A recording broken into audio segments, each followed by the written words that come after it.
Il considérait depuis de nombreuses années cette tour d'eau comme un simple vestige rouillé du passé, sans jamais se douter que, tout ce temps, un secret se cachait au-dessus de sa maison, capable de changer sa vie à jamais.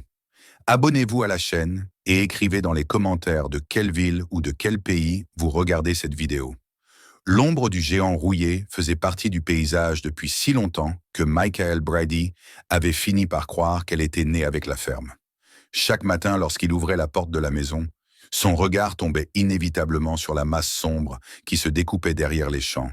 Un énorme réservoir d'eau, posé sur 4 jambes rivetées, dressé là comme un souvenir obstiné d'un passé qui refusait de disparaître.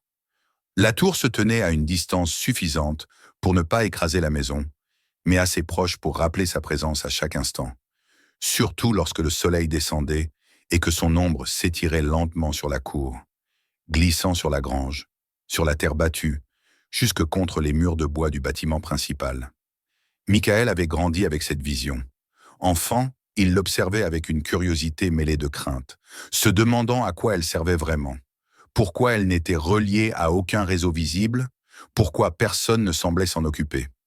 En devenant adulte, puis fermier à son tour, il avait cessé de se poser des questions. La tour faisait partie du décor, au même titre que les clôtures, les sillons des champs ou les vieux arbres plantés par son père. Pourtant, même après toutes ces années, il ne pouvait pas dire qu'il s'y était habitué. Il l'acceptait, mais sans jamais l'aimer. Elle datait des années 70, d'une époque où des investisseurs pleins d'enthousiasme avaient projeté de transformer ces terres en lotissement résidentiel. Les plans prévoyaient des routes propres, des maisons identiques alignées avec précision, des familles venant chercher ici une tranquillité toute neuve. Le projet avait échoué avant même de commencer réellement. Les promoteurs avaient disparu, emportant avec eux leurs promesses et leur argent, laissant derrière eux cette tour, immense coquille de métal vide, inutile et abandonnée. La terre était revenue à Michael Brady, mais avec elle, ce monstre d'acier, pesant des dizaines de tonnes, impossible à ignorer et trop coûteux à démonter à l'époque. À l'intérieur, il n'y avait jamais eu d'eau, du moins pas à la connaissance de Michael. Le réservoir était vide, résonnant seulement du vent qui s'y engouffrait certains jours, produisant un gémissement sourd qui se mêlait au chant lointain des insectes. Les jours de grand vent, Michael pouvait entendre ce bruit même depuis la maison, un grondement irrégulier, comme si la tour se plaignait de sa propre existence. Il se surprenait parfois à lever la tête, à plisser les yeux, essayant de deviner d'où venait exactement ce son, avant de se rappeler qu'il ne s'agissait que de métal et d'air. Certaines choses, pourtant, l'avaient toujours troublé, même s'il n'en parlait jamais à personne. Les oiseaux, par exemple. Ils se posaient partout autour de la ferme, sur les fils électriques, les arbres, le toit de la grange, mais jamais sur les garde-corps de la tour. Pas une seule fois en 50 ans, Michael n'avait vu un oiseau se percher sur cette structure. Il avait essayé de se convaincre que c'était une coïncidence, que le métal était trop lisse ou trop haut, mais au fond de lui, il savait que cela ne suffisait pas à expliquer cette absence totale. Il y avait aussi les problèmes avec les appareils électroniques. Le vieux poste de radio qu'il gardait parfois près de la base de la tour pour écouter les informations se mettait à grésiller sans raison. Les voix devenaient méconnaissables, comme étouffées ou déformées. Dès qu'il s'éloignait de quelques mètres, le signal redevenait clair. Michael avait remplacé le poste une fois, puis deux, avant de renoncer et d'accepter que cet endroit précis n'aimait pas la technologie. Il n'en tirait aucune conclusion précise, mais cette anomalie s'ajoutait aux autres, formant un ensemble de détails qu'il préférait ignorer. La nuit, surtout lorsque le ciel était dégagé et que la lune éclairait faiblement la structure, Michael ressentait parfois une impression étrange. Il avait l'impression que la tour respirait, non pas comme un être vivant, mais comme une machine gigantesque qui n'aurait jamais été complètement arrêtée. Ce n'était qu'une sensation, difficile à définir, une sorte de frémissement intérieur, accompagné d'un malaise diffus. Il se répétait que c'était son imagination, que vivre trop longtemps seul sur une ferme pouvait jouer des tours à l'esprit, et il retournait à ses occupations. L'automne de cette année-là fut particulièrement froid et sec. Les champs semblaient au plus durs sous ses bottes, et l'air portait une odeur de terre sèche et de feuilles mortes. Un matin, alors qu'il revenait de la boîte aux lettres, au bout du chemin, Michael remarqua une enveloppe officielle, plus épaisse que les autres. Le cachet de l'administration fiscale du comté était clairement visible. Il sut avant même de l'ouvrir que cette lettre n'apporterait rien de bon. À l'intérieur, les mots étaient précis, impersonnels, rédigés dans ce langage administratif qui ne laissait aucune place à l'interprétation. La somme à régler était encerclée d'un trait rouge, comme un avertissement. Michael resta un long moment assis à la table de la cuisine, la lettre posée devant lui, sans la toucher. Il connaissait déjà la situation de la ferme. Les récoltes n'avaient pas été exceptionnelles ces dernières années, les réparations s'accumulaient et les impôts augmentaient sans se soucier de la réalité du terrain. Cette lettre transformait ses inquiétudes en certitude. S'il ne trouvait pas rapidement une solution, la banque finirait par réclamer la ferme. Ce n'était pas seulement une question d'argent. La ferme représentait toute sa vie, les efforts de plusieurs générations, les souvenirs de son père travaillant la terre à ses côtés, ceux de sa femme avant la maladie qu'il avait emportée. Perdre la ferme, c'était perdre bien plus qu'un bien matériel. C'était perdre son identité, son passé et ce qui lui restait de futur. Un acheteur se manifesta quelques semaines plus tard. Il venait d'une ville voisine, parlait vite, posait beaucoup de questions et regardait la propriété avec l'œil froid de quelqu'un qui évalue un investissement. Il était prêt à payer une somme suffisante pour soulager Michael, mais il posa une condition non négociable. La tour devait être démontée. Selon lui, elle représentait un danger évident, une structure instable qui pouvait s'effondrer à tout moment et compromettre tout projet futur sur le terrain. Michael ne protesta pas. Il comprenait le point de vue de l'acheteur, et au fond, il savait que cette condition était raisonnable. Pourtant, lorsqu'il accepta, il ressentit une résistance inattendue, comme si une part de lui refusait cette décision. La tour avait toujours été là. L'idée de la voir disparaître lui donnait un sentiment étrange, un mélange de soulagement et d'appréhension, comme si sa chute allait libérer quelque chose qu'il ne contrôlait pas. Les jours suivants, Michael observa la tour différemment. Chaque détail lui semblait soudain plus important.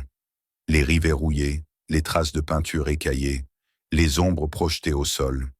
Il se surprit à rester immobile, à la regarder plus longtemps que d'habitude, comme s'il essayait de mémoriser sa silhouette avant qu'elle ne disparaisse.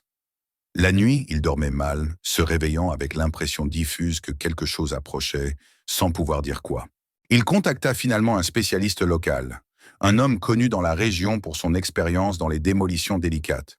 En prenant cette décision, Michael savait qu'il n'y avait plus de retour en arrière possible. La tour avait survécu pendant un demi-siècle, mais ses jours étaient désormais comptés. Il ignorait encore à quel point cet acte, motivé par la nécessité et la survie, allait transformer sa vie. Ce qu'il savait en revanche, c'était que le jour où la tour tomberait ne serait pas un jour ordinaire. Une certitude silencieuse s'était installée en lui, annonçant que la fin de ce géant de métal marquerait le début de quelque chose de bien plus vaste et plus troublant qu'il ne pouvait l'imaginer. La décision une fois prise, Michael Brady sentit que le temps s'était mis à couler différemment. Les jours ne se succédaient plus avec la lenteur familière des saisons agricoles, mais semblaient se rapprocher d'un point précis, inévitable, vers lequel tout convergerait. La tour n'était plus seulement un objet du paysage ou un poids financier. Elle était devenue une échéance, une date invisible inscrite quelque part dans son esprit, celle de sa chute. L'homme qui l'engagea s'appelait Ray Harper. Dans la région, on le connaissait comme quelqu'un de fiable, peu bavard, habitué à travailler avec des structures dangereuses que personne d'autre n'osait toucher. Ray se présenta un matin gris, conduisant un vieux camion couvert de poussière, dont l'arrière était rempli d'outils, de câbles et de caisses métalliques. Il observa la tour longuement sans dire un mot, les mains sur les hanches, la tête légèrement inclinée vers l'arrière. Michael suivait son regard, essayant d'y lire quelque chose, une hésitation ou une inquiétude. Mais Ray se contenta de hocher la tête, comme s'il évaluait un simple travail parmi tant d'autres. Ils parlèrent un peu. Ray expliqua qu'il faudrait plusieurs jours pour préparer correctement la démolition, affaiblir les points porteurs, calculer la direction de la chute et placer les charges avec précision. Il n'y avait pas de place pour l'improvisation. Michael acquiesça, soulagé de voir que tout était pris au sérieux. Pourtant, lorsqu'il signa les documents et confirma son accord, il sentit une légère crispation dans sa poitrine, une sensation qu'il ne parvint pas à définir, mais qu'il préféra ignorer. Les travaux commencèrent dès le lendemain. La présence de la petite équipe autour de la tour transforma l'atmosphère de la ferme. Les bruits des outils, les étincelles des découpeuses, les voix étouffées par le vent donnaient l'impression que la tour était enfin attaquée, qu'elle cessait d'être intouchable. Michael observait souvent de loin, appuyé contre la clôture ou assis sur le marchepied de la grange. Voir ces hommes grimper sur la structure, toucher ce métal qu'il avait toujours considéré comme hostile, le rassurait autant que cela l'inquiétait. Les journées étaient longues et physiques. Ray et son équipe passaient des heures à affaiblir les jambes de la tour, découpant méthodiquement certaines parties, vérifiant chaque modification. Michael remarqua que plus les travaux avançaient, plus la tour semblait changer. Ce n'était pas un changement visible, mais une impression subtile, comme si la structure réagissait à ce qu'on lui faisait. Le vent qui s'y engouffrait produisait parfois des sons différents, plus aigus, plus saccadés. Michael se surprit à écouter ces bruits avec attention, se demandant s'ils avaient toujours été là ou s'ils étaient nouveaux. Les nuits furent les plus difficiles. Après le départ de l'équipe, la ferme retrouvait son silence habituel, mais ce silence semblait plus tendu qu'auparavant. Michael sortait parfois sur le perron, regardant la tour se découper dans l'obscurité. Les projecteurs temporaires installés pour les travaux jetaient des ombres étranges, transformant les jambes de métal en formes déformées qui semblaient bouger lorsque le vent soufflait. Il avait la désagréable impression que la tour n'était plus seulement un objet inerte, mais quelque chose qui observait en retour. Une nuit, alors qu'il faisait particulièrement froid, Michael entendit un bruit distinct provenant de l'intérieur de la structure. Ce n'était ni un grincement, ni le sifflement habituel du vent. C'était un cliquetis métallique net, bref, comme le déclenchement d'un mécanisme. Il resta immobile, le cœur battant, essayant de comprendre ce qu'il venait d'entendre. Il savait que personne ne travaillait à cette heure-là, que la tour était censée être vide. Le bruit ne se répéta pas, et après quelques minutes, Michael rentra chez lui, tentant de se convaincre qu'il s'agissait d'un simple effet de la température ou de son imagination. Le troisième jour, les préparatifs touchaient à leur fin. Ray annonça que tout était prêt. Les charges seraient placées à l'aube et la démolition aurait lieu dans la matinée. Cette annonce donna à Michael une sensation étrange, comme si un poids venait soudain de devenir plus réel. Il passa le reste de la journée à s'occuper mécaniquement de petites tâches, incapable de se concentrer sur quoi que ce soit de précis. Chaque regard qu'il jetait vers la tour semblait chargé d'une signification nouvelle. Le matin du jour prévu, le ciel était d'un bleu éclatant, presque incongru. Il n'y avait pas un nuage, et l'air était étonnamment calme. Cette clarté donnait à la scène un caractère presque festif, en total contraste avec la tension qui régnait dans l'esprit de Michael. Ray et son équipe se mirent en place avec une efficacité silencieuse. Les charges furent vérifiées une dernière fois, les distances de sécurité mesurées. Michael se tenait à l'écart, conscient que son rôle était désormais celui d'un simple spectateur. Lorsque Ray donna le signal, un bref silence précéda l'explosion. Les détonations résonnèrent sèchement, faisant vibrer l'air et le sol sous les pieds de Michael. La tour trembla, comme surprise, puis commença à basculer lentement. Ce n'était pas la chute brutale et immédiate à laquelle Michael s'était attendu. Le géant d'acier semblait hésiter, comme s'il résistait à sa propre fin. Les secondes s'étirèrent, interminables, tandis que la structure penchait, grinçait, puis finissait par céder. L'impact contre le sol fut violent, mais le son qu'il produisit troubla immédiatement Michael. Ce n'était pas le bruit creux d'une structure vide. Le choc était lourd, dense, presque étouffé, comme si quelque chose à l'intérieur avait absorbé une partie de l'énergie. La terre trembla sous ses pieds, et un nuage de poussière et de débris s'éleva, masquant temporairement la vue. Michael resta figé, les oreilles bourdonnantes, le regard fixé sur la masse effondrée. Lorsqu'enfin la poussière commença à retomber, il s'approcha instinctivement, sans vraiment réfléchir. Ce qu'il vit alors le fit s'arrêter net. Les plaques de métal déchirées avaient ouvert la structure comme une coquille, révélant un intérieur qui ne ressemblait en rien à ce qu'il avait imaginé. Là où il s'attendait à trouver du vide et des renforts métalliques, il aperçut des objets, des formes, des traces évidentes d'une présence humaine. À cet instant précis, Michael comprit que la tour n'avait jamais été simplement un vestige abandonné, Sa chute venait de dévoiler quelque chose de profondément anormal, et cette révélation marquait la fin de son ignorance. Sans le savoir encore, il venait de franchir un seuil dont il ne pourrait plus jamais revenir en arrière. Michael resta immobile plusieurs secondes, incapable de détacher son regard de ce que la chute venait de révéler. Le silence qui suivit l'effondrement était lourd, presque oppressant, seulement troublé par le crépitement lointain du métal encore chaud et par le vent qui faisait rouler la poussière sur le sol. Ray Harper et les hommes de son équipe s'étaient figés eux aussi, conscients que ce qu'ils voyaient ne correspondait en rien à une simple structure industrielle abandonnée. Personne ne parlait. Il n'y avait rien à dire. L'évidence s'imposait d'elle-même. Lorsque Michael s'approcha enfin, ses pas étaient lents, prudents, comme s'il craignait que le moindre mouvement ne fasse disparaître cette vision irréelle. À l'intérieur du réservoir éventré, il distingua clairement des éléments qui n'avaient rien à faire là. Une couchette étroite était fixée directement à la paroi interne, maintenue par des rails en aluminium solidement vissés. Elle n'avait rien d'improvisé. Tout semblait pensé pour durer, pour résister au temps et aux vibrations. Le matelas était usé, affaissé au centre, preuve d'innombrables nuits passées là-haut, loin du monde. Sur le sol métallique, des livres étaient éparpillés, certains ouverts, d'autres empilés avec un soin presque maniaque. Leurs pages jaunies dégageaient une odeur de papier ancien, mêlée à celle de la poussière et du métal.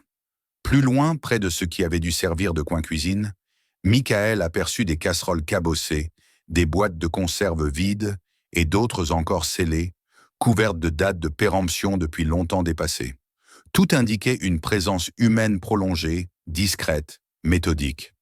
L'air à l'intérieur du réservoir était lourd, chargé d'une odeur étrange, mélange de laine humide, d'huile mécanique et de vieux papier.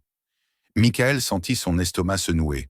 Il avait vécu toute sa vie à quelques dizaines de mètres de cet endroit, sans jamais imaginer qu'un être humain y avait trouvé refuge. Cette pensée le frappa avec une violence inattendue. Quelqu'un avait vécu au-dessus de sa tête, observant probablement chaque mouvement, chaque changement de saison, chaque instant de sa vie quotidienne. Poussé par une curiosité mêlée d'effroi, Michael s'avança davantage. Il remarqua alors que le sol n'était pas uniforme. Une partie semblait légèrement surélevée, dissimulée sous une plaque métallique différente des autres. En la soulevant avec précaution, il découvrit un espace caché sous le plancher. Ce qu'il vit à cet instant confirma que cette cachette n'avait rien d'ordinaire. Une structure de serveur endommagée occupait l'essentiel du compartiment, ses composants arrachés, ses câbles pendants comme des nerfs à vif. À côté, posé avec soin, se trouvait un petit boîtier noir, parfaitement intact, sur lequel clignotait lentement une lumière rouge. Ce simple détail fit reculer Michael d'un pas. La lumière indiquait que l'appareil fonctionnait encore. Ce n'était pas un vestige inerte du passé, mais un dispositif actif, vivant d'une certaine manière. Il comprit immédiatement qu'il ne s'agissait pas d'un refuge improvisé par un marginal ou un sans-abri. Ce niveau de technologie, cette organisation, tout cela témoignait d'un professionnalisme inquiétant. En fouillant davantage, malgré l'instinct qui lui criait d'arrêter, Michael découvrit une valise dissimulée derrière une cloison interne. À l'intérieur se trouvaient des dizaines de passeports. Ils provenaient de pays différents, portaient des noms différents, mais tous arboraient la même photographie. Le même visage, toujours identique, fixé dans une expression neutre, presque inexistante. Michael sentit un frisson lui parcourir l'échine. Cet homme avait vécu sous plusieurs identités, se fondant dans le monde tout en restant invisible. À cet instant, toute hésitation disparut. Michael sortit de la structure et appela immédiatement le shérif. Sa voix tremblait lorsqu'il tenta d'expliquer ce qu'il venait de trouver. Le shérif, d'abord sceptique, changea de ton dès qu'il entendit parler des passeports et de l'équipement électronique. Il promit d'arriver rapidement et demanda à Michael de ne plus toucher à rien. En attendant, Michael erra autour de la ferme, incapable de rester en place. Son regard revenait sans cesse vers la tour effondrée, comme si elle pouvait encore lui révéler quelque chose de plus. C'est alors qu'il remarqua un détail qu'il n'avait jamais vu auparavant dans sa propre grange.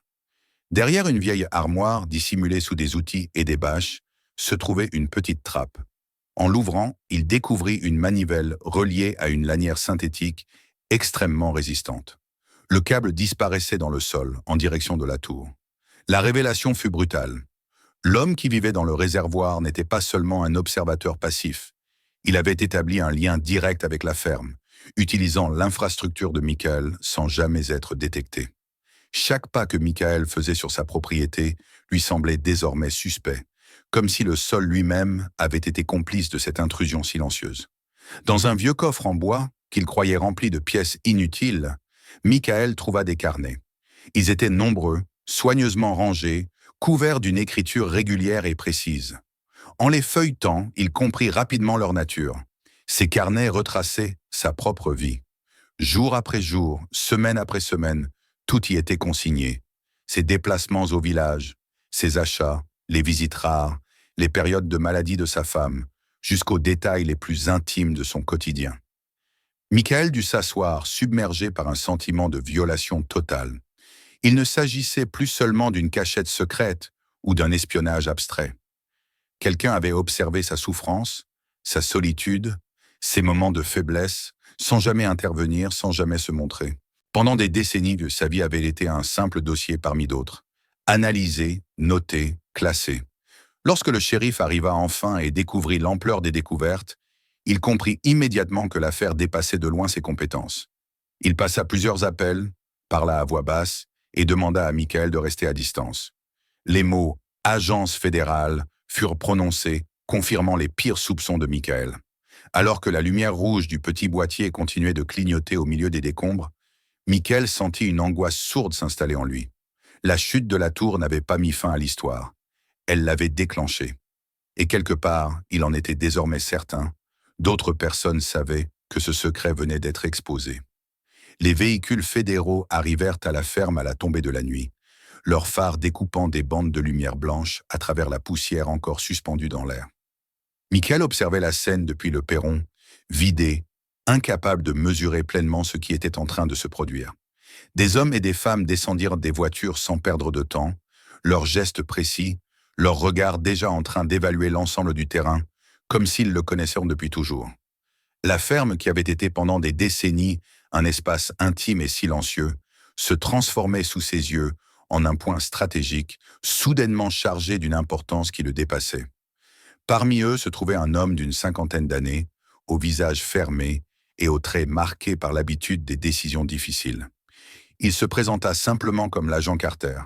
Sa voix était calme, presque rassurante, mais Michael sentit immédiatement qu'il n'y avait chez lui aucune place pour l'improvisation. Carter inspecta rapidement les débris de la tour, observa le boîtier clignotant, les serveurs détruits, les passeports soigneusement rangés. Il ne posa que quelques questions à Michael, notant chaque réponse avec attention, sans jamais exprimer la moindre surprise visible. Ce fut Carter qui, plus tard dans la soirée, expliqua enfin ce qui se cachait derrière cette présence invisible qui avait pesé sur la vie de Michael pendant tant d'années. L'homme qui vivait dans la tour n'était pas un simple fugitif. C'était un ancien analyste des services de renseignement, spécialisé dans l'interprétation de données financières et opérationnelles sensibles. Des années auparavant, il avait disparu sans laisser de traces, emportant avec lui un support contenant des informations d'une valeur inestimable. Ces données concernèrent des comptes clandestins, des réseaux souterrains, des agents infiltrés dont l'existence même n'était connue que de très peu de personnes. La ferme de Michael avait été choisie avec soin. Isolée, discrète, située loin des grands axes, elle offrait le camouflage parfait. La vie régulière et prévisible de Michael constituait un écran idéal. Personne ne s'étonnait qu'une vieille tour abandonnée se dresse sur un terrain agricole. Personne ne soupçonnait que, derrière cette façade banale, se déroulait une surveillance silencieuse et permanente. En entendant ces mots, Michael sentit une colère sourde monter en lui. Sa vie, ses habitudes, ses douleurs avaient été utilisées comme un décor, sans son consentement, sans la moindre considération. La chute de la tour avait tout bouleversé. Carter expliqua que le boîtier découvert dans les décombres était un dispositif de signalisation d'urgence. Lorsque la structure s'était effondrée, le système avait automatiquement envoyé une alerte. Cette alerte ne prévenait pas seulement les autorités officielles. Elle pouvait également être interceptée par d'autres acteurs, des individus ou des groupes prêts à tout pour mettre la main sur ces informations avant qu'elles ne disparaissent définitivement dans les archives gouvernementales. Alors que la nuit avançait, le ciel se chargea de nuages épais. Un vent violent se leva, bientôt suivi d'une pluie battante. L'orage éclata avec une brutalité presque théâtrale, comme si la nature elle-même participait à cette dernière phase du drame. C'est à ce moment-là que les agents remarquèrent des mouvements suspects à la lisière des champs. Des silhouettes se déplaçaient avec prudence, profitant de l'obscurité et du bruit de la pluie pour approcher de la ferme. La tension monta brusquement. Les agents fédéraux étaient occupés à sécuriser les preuves à l'intérieur des décombres et ne pouvaient pas couvrir tous les accès. Michael, observant la scène depuis la grange, comprit immédiatement ce qui se passait. Ceux qui arrivaient n'étaient pas là pour l'aider. Ils venaient récupérer ce qui restait dans la tour, coûte que coûte. Sans vraiment réfléchir, guidé par une intuition née de la peur et de la nécessité, Michael se précipita vers son vieux combineur. La machine, massive et robuste, était l'un des rares objets capables de bloquer l'accès principal à la ferme. Il mit le moteur en marche, le bruit puissant couvrant un instant le fracas de la pluie. Sous l'averse, il manœuvra l'engin avec difficulté, le positionnant en travers du chemin, transformant ce symbole de son travail quotidien en une barrière improvisée. La pluie détrempait ses vêtements, le vent fouettait son visage, mais Michael resta là, déterminé. Il n'était pas un héros. Il était simplement un homme protégeant sa terre et ceux qui s'y trouvaient. Les silhouettes hésitèrent, évaluant l'obstacle, conscientes que le temps jouait désormais contre elles. Michael sentait son cœur battre avec une violence qu'il n'avait jamais connue, chaque seconde semblant s'étirer dangereusement. Le grondement lointain des hélicoptères mit fin à l'affrontement avant qu'il ne dégénère. Des faisceaux lumineux balayèrent les champs, révélant les intrus qui se dispersèrent aussitôt, avalés par la nuit et la tempête. Les forces spéciales prirent rapidement le contrôle de la situation. Pour Michael, ce moment marqua la fin d'une peur accumulée pendant des heures, des jours, peut-être même des années. Au matin, la ferme n'était plus reconnaissable.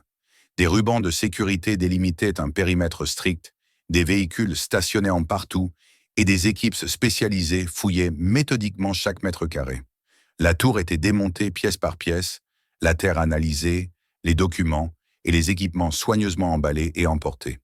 Tout ce qui avait fait partie de ce secret était désormais en train de disparaître, absorbé par une machinerie administrative aussi froide qu'efficace. Avant de partir, l'agent Carter remit à Michael une enveloppe épaisse. Il expliqua simplement que la compensation contenue à l'intérieur suffirait à régler les dettes de la ferme et à lui offrir une stabilité durable. Michael remercia sans trouver les mots justes. L'argent ne pouvait effacer ce qu'il avait découvert, mais il lui rendait au moins la possibilité de continuer à vivre sur cette terre sans craindre de la perdre. Les mois passèrent. Lorsque le printemps revint, la ferme retrouva peu à peu son calme. À l'endroit précis où la tour s'était dressée pendant un demi-siècle, Michael planta un jeune chêne. Il creusa la terre de ses propres mains, comme pour enterrer définitivement les années de peur, de surveillance invisible et de silence imposé. En tassant la terre autour des racines fragiles, il ressentit un apaisement qu'il n'avait pas connu depuis longtemps. Il invita sa fille à venir avec ses enfants. Les rires revinrent dans la cour, remplaçant le souvenir oppressant de la structure métallique. La ferme redevint un foyer, un lieu de vie, et non plus un simple point anonyme sur une carte secrète. Un matin, alors qu'il observait le jeune arbre se balancer doucement sous le vent, Michael aperçut une corneille se poser sur une branche encore fine. C'était la première fois qu'un oiseau s'arrêtait à cet endroit. Il sourit alors, conscient que le poids qui avait plané sur sa vie pendant tant d'années s'était enfin dissipé. La tour était tombée, emportant avec elle ses secrets et sa menace. À sa place grandissait quelque chose de vivant, enraciné, porteur d'un avenir simple et réel. Pour la première fois depuis très longtemps, Michael se sentit véritablement chez lui. Abonnez-vous à la chaîne pour ne pas manquer la suite et les nouvelles histoires. Écrivez dans les commentaires de quelle ville ou de quel pays vous regardez cette vidéo et partagez-la obésatement avec vos amis afin qu'ils découvrent eux aussi comment tout s'est terminé.